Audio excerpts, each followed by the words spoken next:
This one's gonna be for the DC Comics Rebirth because that's pretty awesome. It's like I know everybody's tired of seeing like reboots and stuff like that. This is not necessarily a reboot, like they keep on saying. It is a restart to the point of or they did the pre-52 thing, and basically it goes back to the stuff where it was going into the 900s in Action Comics, like 958, I think, or something like that. And it's like, that's just magical because it brings us back to the origins of everything. It's also like I forget his last name, Didio or something like that. Um, he said that basically it is a recommitment to the fans. The way, and I'm going to tell you on this point, that the actual, I'm going to tell it to you, because the actual concept is that they come to the point where they make these amazing writers come forth into this new world and old world of DCU, and it also brings back some characters, but one character is at stake, and that's one random character, probably one that's been around for a long time, been used for a long time, but it's bringing back a couple, because he said there's going to be like a lot, but then it's gonna take away one, because there must always be a sacrifice for what you get. So, and I'm gonna start with the Ted Kord and Blue Beetle comic. Basically, what's going on is it's saying Ted Kord version of Blue Beetle is returns to DC Universe in the Blue Beetle, a new series from writer Keith Giffen and artist Scott Collins. Keith Giffen is a well-known Blue Beetle writer, and especially Ted Kord, the original one. And it's like, that's good on Ted's part, because Ted needed the love, because Ted is the Blue Beetle that everybody loves, because he does it all without any of the stuff that Jaime has. And the best person that can teach Jaime how to actually handle that power is Ted. Ted above all. And because Ted refused to put the Scarab a part of him, and rather use the Scarab as a source to use further technology. Ted was smart, because upon removal, I believe it kills you. So he didn't want to have the sacrifice of that going on, and that could pretty much make him a target if they're going after the Scarab. And who better to teach Jaime? And also, whenever it comes to the Blue Beetle books, in the first place, Ted being there would flesh out Jaime on a new standpoint, because Ted's been dead for a long time. Last time we saw Ted, Booster was trying to save his life and could not, because either way that it ended, Ted had to die. And Ted is going to talk pretty much a lot of deep conversation with Jaime about that kind of stuff. So Jaime may know the risk. Jaime may know the full extent of everything that's going on and that could happen, and how much of a risk it is on your life and your friendships and everything like that. And another thing, Ted, the first thing probably gonna happen as soon as he comes back into the living world, he's gonna make it meteor shower money, because Ted got that money. He's like one of the top businessmen in the DC Comics. Like, dude got talent, talent. Another one of the books is Deathstroke. I believe Christopher Priest is actually going to do the Deathstroke book, which is a well-known person who brought out Black Panther on in a different level in recent comics, and that's another person from Marvel. So that's really amazing because Deathstroke has been wavering in comics recently. Like the Deathstroke comics that I've seen, it's like, oh yeah, that's cool with the pow pow bang bang in your face, like kind of stuff. But it's like it means nothing if you don't have any substance. It's like you gotta have the substance and the flash to be able to go. So it'll be great to see Deathstroke be able to be fleshed out like he used to be, and hopefully it's on that level where it's like Marv Wolfman and all those different people put forward towards him, because he had some story. He has an extended family, and it's like as soon as that time is put into a character like that, and a wonderful writer gets his hands on that kind of character, you're looking at something that could be greatness in its process. Those two books alone could be something great and amazing, which could bring a whole new level to DC, and they're only serving it to you for $2.99. $2.99, affordable prices and stuff like that, dude. That's pretty awesome. And it's like that makes me go back to the comics when I was a little kid and stuff like that. And it's like just the thought of, and it's amazing, like the inspiration and things like that. People get to pay less for it, and it's affordable for pretty much anybody. And they show that they love you by actually putting all this like out for that much, and it's more of a risk on their end, and it's like they're biting the bullet. It could mess them up really badly financially. And also, one of the ones that I really wanted to mention is the Titans run. Not the Titans Rebirth one.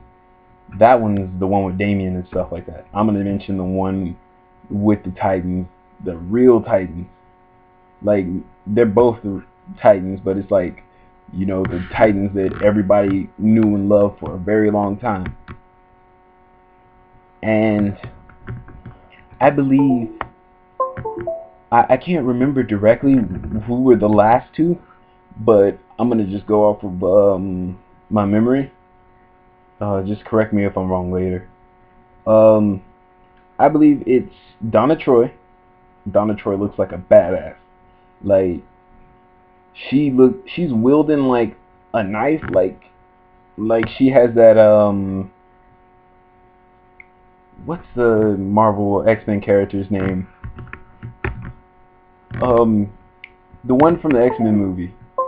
Like, she's wielding it like she's ready to go. She's gonna like go at it with somebody for some like days in a fight. It's like Donna Troy being back, especially in her old persona that was shown in the past, because the way that they brought her back in the New 52 was kind of, that was a sleeper, and everybody was like questioning what was going on.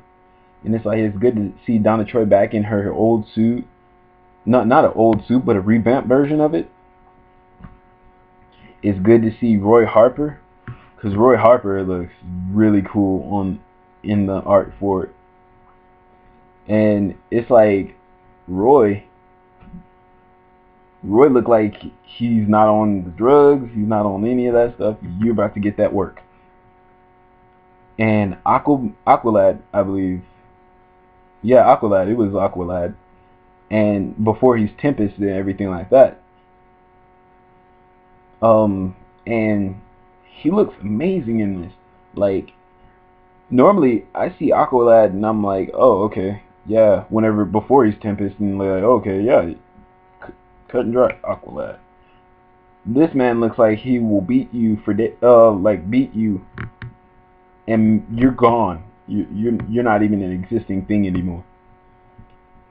And it's like this team altogether seems very well like put together and very well like fresh in our minds on who we'd like to have there. I don't remember the last two, but I remember the next person was Nightwing. Nightwing is a character that has been the favorite of many people. Everybody's been waiting for him to be in the black and blue already again and be ready to go, like, and stuff like that, because it's like everybody loves Grayson, but it don't compare to, it's like Grayson's amazing, a very amazing comic, but it's like everybody's been waiting for him to go to the black and blue because everybody was getting tired of the red and black and stuff like that. But it's like we are ready for Nightwing. We're ready for anything that he does, especially when the writing's good and everything like that. It'd be so amazing. And the writer actually said that he was ready to do this stuff and ready to get it going. Let me think. The other ones were Titans Rebirth. The guy gave a description of Damian wants to lead the new Titans team, and basically they don't want him to lead them, so it's pretty much them on their sides, and they gain each other's trust. The ones I really just needed to point out were Damian, because there's no real big amount of changes. Beast Boy looks nice in this because he's like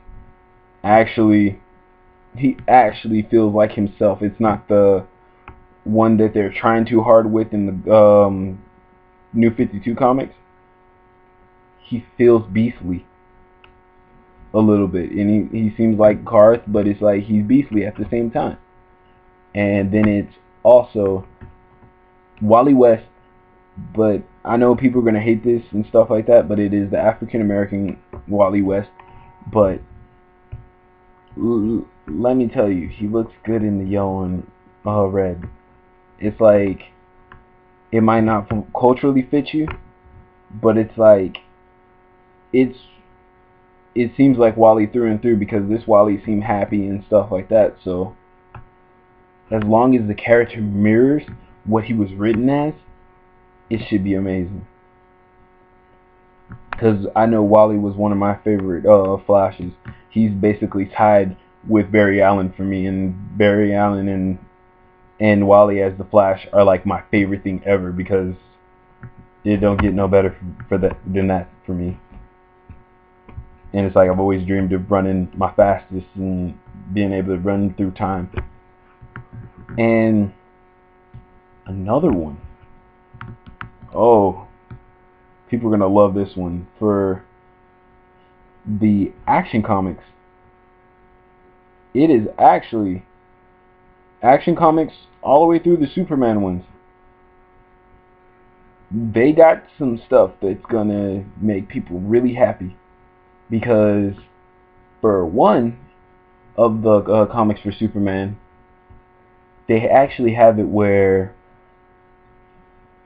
what is the dude's name? Oh, okay, I'm just gonna tell you the book that he wrote. I can't remember it off the top of my head. I'm not like one of those super remembering, like I remember the moments more than I remember the people. And it is actually the guy who wrote Death of Superman and Reign of Superman. So get that in your heads for one of the Superman books. He's gonna get it all going really quickly, and it's gonna be a real fun ride for that part. And then for one of the Superman books, it's also a new fresh take on a Superman. A young Chinese boy in Shanghai actually gets He's 17 years old. He gets Superman's powers, and he actually, it's a really cool concept. Like Superman of Shanghai. I hope they do a Batman like that, because the one-off was really amazing for the DC like little the shorts that they were having on Cartoon Network a few years ago. And it's like, that would be really cool, the concept of Superman from Shanghai going around saving these people, because it's a metropolis of its own. It's a place of the future, and it's one of the people that have been spearheading a more modern take on the comics, so they can be more relatable to people. And it's like, it'd be a good culture change for kids that are Chinese and stuff like that to have. And it's like, I know there's a lot of versions of Superman and stuff like that, but this kid would probably add on a new sense to it, because this boy he's not like Superman at all. Over time, with the powers, he gains the sensibilities of Superman, but he's still himself. He does not lose who he is and everything like that. He doesn't lose his own character. So it may give another sense on a different Superboy, but also he is a Superman, because he is something. He's saving a whole city by himself, and I bet he's gonna give it his all. I'm looking forward to most of these books. And for the Batman lineup, I mean for the Wonder Woman lineup, because I was with the Superman, they actually got a person that has worked on Wonder Woman.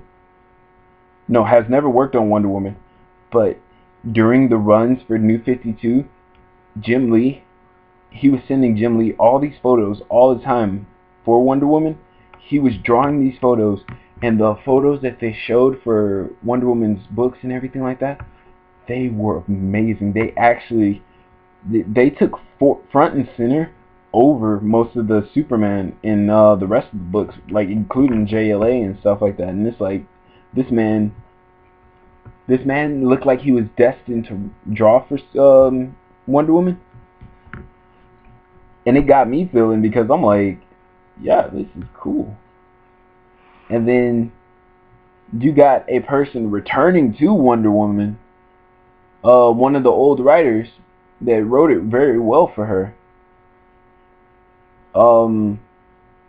as coming back for it, and that's gonna be amazing.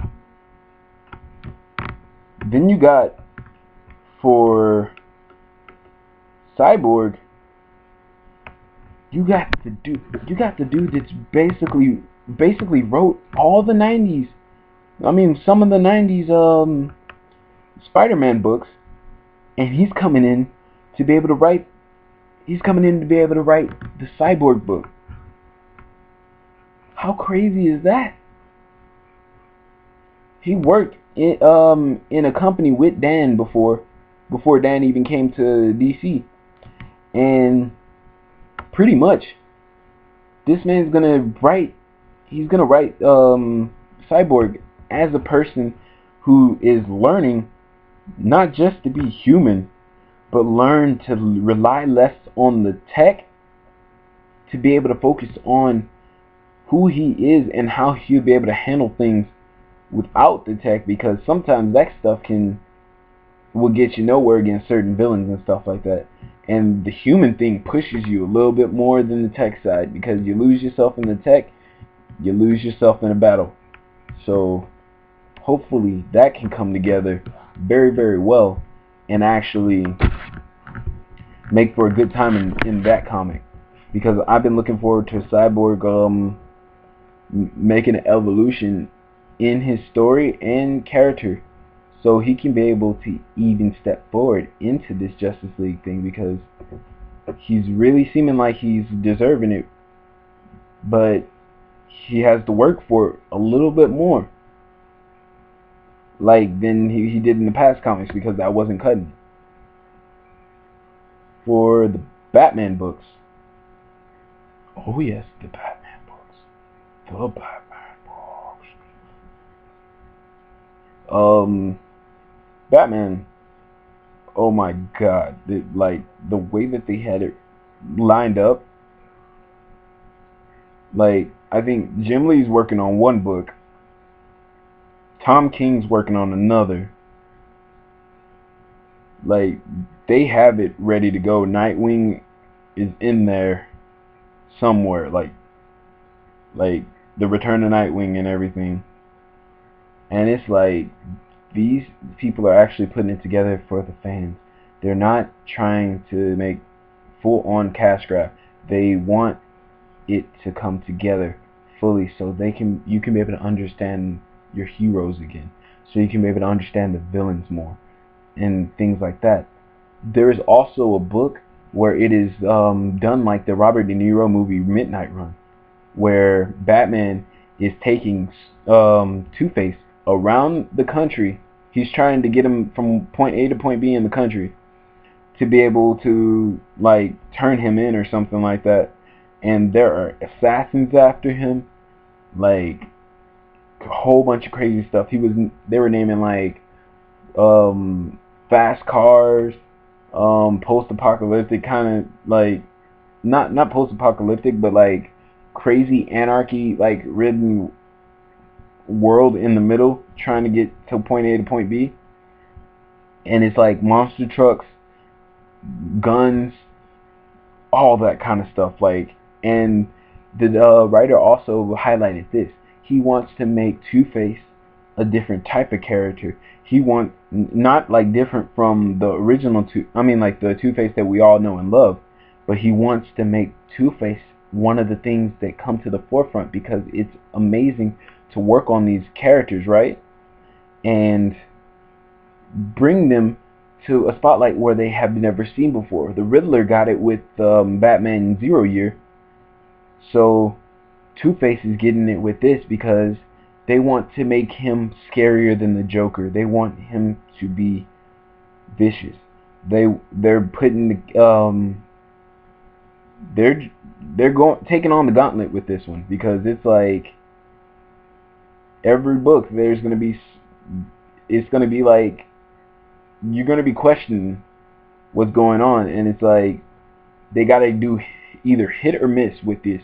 And I hope they hit each and every one of these books so people can be able to love them. And another one was the Tom King one. And the Tom King one looked so good, but I don't know who the other two people were on the cover. It was a guy and a girl. And it was like they both looked like they had like a old school cursive G on their like suits. And Tom King said he's working on it to make it be able to be amazing, like for people to be able to experience. Because him as a former CIA person, he wants to bring the myth together. He wants to bring the world together. He wants to show you the world of Batman. Tom King did work on it for a short time, like in the background, but he's also going to bring other villains to the forefront that have not gotten the full spotlight that they deserve, like Mr. Freeze, Poison Ivy, all these other people. He wants to bring them to the public eye in a way that they've never seen before. So it won't be only the Joker and stuff like that being the person that keeps on getting attention and stuff like that, because that's all fine and dandy, but it's like in the end, if you open up the world to where everybody's amazing, oh man, you're going to have a lot of people buying your comics, and you're going to be having a lot of people immersed in the beauty of all of it. And I think Greg Capullo took a break from it all, but this art is amazing. And Scott Snyder's working on another Batman book, and Scott is like actually I think he's working on the one where they're going around Yeah, I think he's doing the one that they're going around around the United States and stuff, and that'll be really good to see. And for the Suicide Squad one, they said that they're gonna add a little bit. Okay, they said it's gonna be the same madness for the Suicide Squad. The madness was fine. That was one of the good things about the books. But they said they're gonna add extra to it for the story, because that was one of the things, that prime things that was missing. So it's like, that's another good thing to look forward to, because the amazingness of the situation, whenever the Suicide Squad gets to have the mystery, have the craziness, have the turns, have like all this insanity, but yet it's this cohesive sanity for a team. Like, it's a good thing. It's a great thing, matter of fact. And plus, they said they're gonna add another dimension to it, where you will feel for these characters in a way that you haven't felt before. And it's like, that's a great thing, especially if they're villains, and if these are unforgivable people. So that'll be something to like even pay attention to. I'm gonna speak on this one briefly. Super Sons, Batman's son, Damian, Superman's son, Jonathan Kent.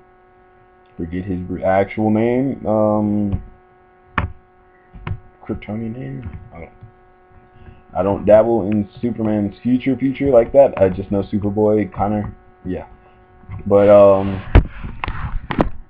basically together these two is gonna be Crazy Kid, good cop, bad cop in a kid version, but like, these kids are more than you realize. It's not gonna be the cut and dry Damian and the cut and dry like Superboy, like Jonathan Kent version. It's going to probably be Damian. He's a little bit erratic, but he gets the job done in Batman type ways. And Superboy is going to be the actual cool mind, and he's going to be the person that's going to keep Damian under control. They're going to probably have a good chemistry together, so they can be able to work together very well in the long run. And the Justice League. Do I need to really say anything about that? It's going to be good, because yeah, they said they're going to improve their stuff. And Hal is not in the Justice League this time. It is actually Cassandra Cruz. Yeah, crazy chick that was a Green Lantern before, or a green Avatar in Earth 2, I believe. Like, yeah, that lady using the machine guns and shit is as her way to embody the power. And then it's going to be Simon Baz. Simon Baz is actually one of them that really needs work as a Green Lantern, because his constructs that he uses are pretty simple. So I hope he improves, because he really needs it.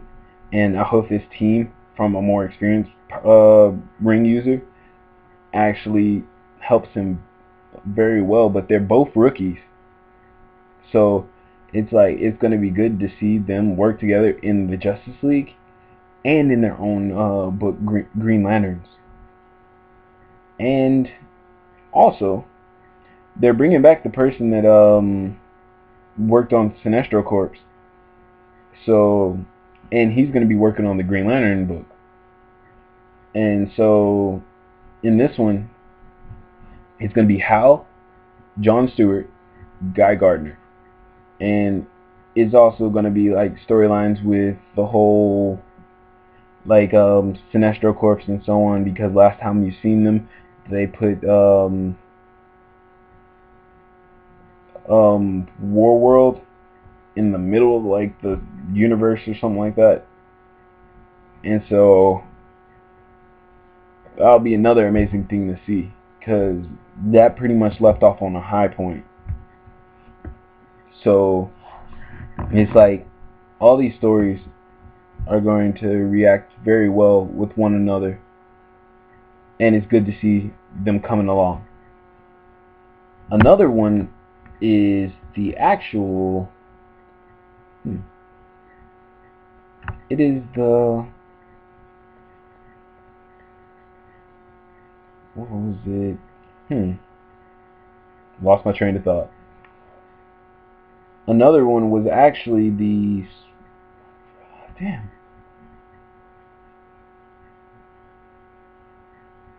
Give me 1 second.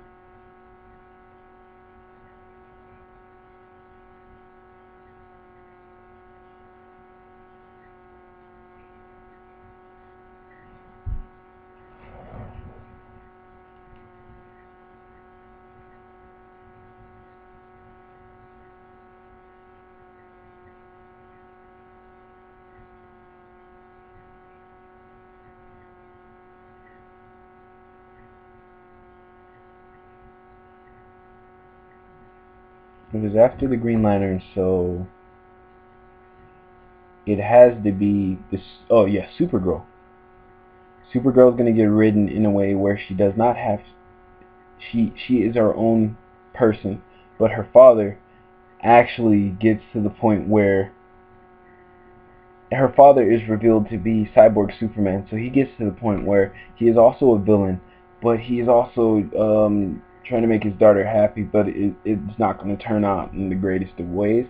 So she decides to join him in going back to Krypton, or the similar remake of it, and it might turn out to be the greatest thing ever or the worst of her nightmares.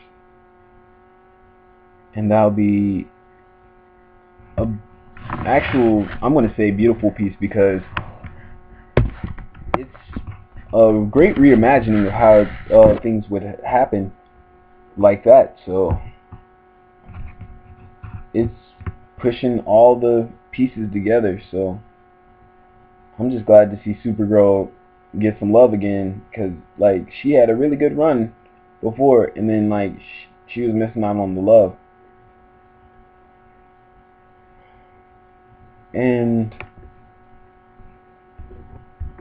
then there's, oh yeah, I'm back to the Titans real quick. The Titan is actually a tie-in to Titan's Hunt. So Titan's Hunt's going to come together, and then it's going to actually end, and then it's going to lead into this story. So just picture that as an amazing thing, because Titan's Hunt has actually been good. People have liked it from what I've seen, and it'll be a good continuation to the future.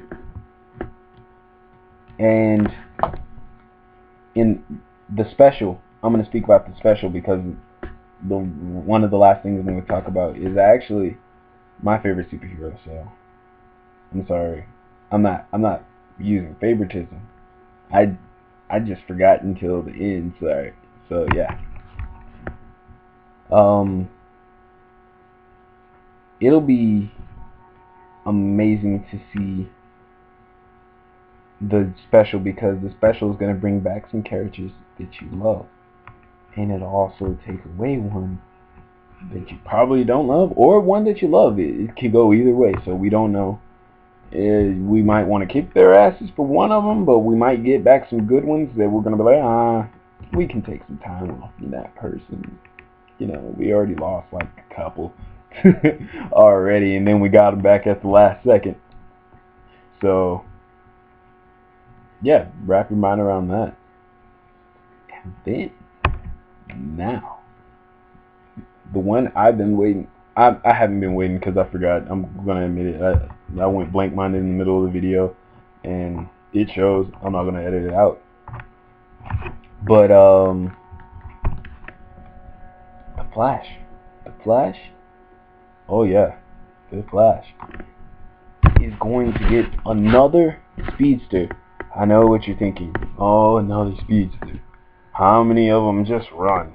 We're going to be running all day and like looking at people running all night. All it's going to add is another speedster to another season of the Flash, and then we're going to be like, oh, holy shit, how many speedsters are there? How many times do I need to see them run against one another all the time? But this is a pretty good thought towards it. The Flash, like, there's multiple lightning bolts going around the city, and it's been causing havoc around the city for different people, and it has struck a couple of people and made them into speedsters. And it's like the Flash is going to teach them how to use their power, because it's happened in a different way. So it's like there's nothing you can really do to take it away, because it's like a foreign thing that's happening. So you don't really know what's going on unless you can actually like figure out what happened before you can stop it. And yeah, the Flash is going to teach them, and they're going to learn, but some of them do not want to even be superheroes in the first place. And it's like they just want to be normal people. And then you have some where they become bad people. And you know how that goes. Some people are just like that. And then like they want to go rob banks and stuff like that. But then there's the one who is the worst of them all. The one that puts his mind into making himself a killer. And that has come to the new speedster. His name is Godspeed. It's like a yellow and white type suit. It's a Flash suit, but it's a yellow. It looks like it's mostly white, but it's also yellow, and it looks kind of like, I'm gonna say the not the Scarlet Spider, the Iron Spider design, but without the like long legs and arachna legs and everything like that. So it looks cool from one point, but it was drawn very sloppily for the concept, because right now it's still concept, not fully drawn yet, because they're taking their time on the rest of them. So hopefully that can be actually done right for the comic, because oh man, they're going to go all the way with this one probably, because Geoff Johns is working with everybody that has been on a book that he's been on before, and he's making sure that each one, because he already used the name Rebirth for some of his books, he's gonna make sure that these people actually bring it to a whole new level on the same badassery that has been going on with the books since he left, except for some of them, because some of them missed out on that badassery in between the time that he left a few years ago. And he's going to be working with them very well. And he said he was going to be in the writing room with most of them, getting this stuff done so it can be able to be like more to the favor of fans. So you got to keep your eyes out for that. DC is going at it, and they're going at it good. So hopefully they can get it together for us, and we can also start loving them again, because DC has been trying and trying, but they came to failure because they lost their way in the sight of fans. So yeah. And oh, one last one. Hellblazer. Hellblazer, real quick, is going to be a really good one. John Constantine looks more slithery, like a slithery snake, deceptive asshole type person on this cover than ever before. And he's going to be basically going to save the girl named something Arcane from like a bad evil. So that's pretty much what they left us with and in story for that. So I'm gonna let you like think about which ones you want to see and stuff like that. I know I didn't name them all. It's like it's hard to remember because I watched them in fragments because I kept on getting distracted over the time period because I had to go run to the store and stuff like that. So like just look up and look out for all these different ones because I'm telling you, DC's putting stuff together for us so we can be able to love them in their art again and love them for their work because they have gone out and got Scott Snyder on a exclusive deal where he's going to be there for a very long time, and they got the dude from Superman back, this old Superman's where like it was Death of Superman and everything like that, just for us. They got Jim Lee working on some of the stuff with the people. They got Geoff Johns working on some of the stuff with the people. They got Christopher Priest from Black Panther. They got so much stuff going on just for us. So we got to just keep our hearts and minds going towards the greatest thing of art for the different comics, because in the end it's all art. We just have to acknowledge it before time, and we have to tell them their faults in some of the art because it is art for us in the long run. That's their selling point. That is our heart and soul. So we must work together to be able to get it done. And just like Geoff John said, anybody can be an artist, anybody can be a writer. You just got to keep working at it, because he met one of the writers at one of the comic conventions a long time ago, and he was getting an autograph back then, and he said that he was working at it, and the next thing you know, the guy ended up being one of the people that worked with him now in comics, and that's a great thing to hear. So it's like anybody that's out there, just keep writing, keep doing your art, and it's like get better at it, get good, create things, make things, be all you can be for that different stuff, because we're pretty much in the same collective. So we just gotta keep together. Comic book fans all around. See you later.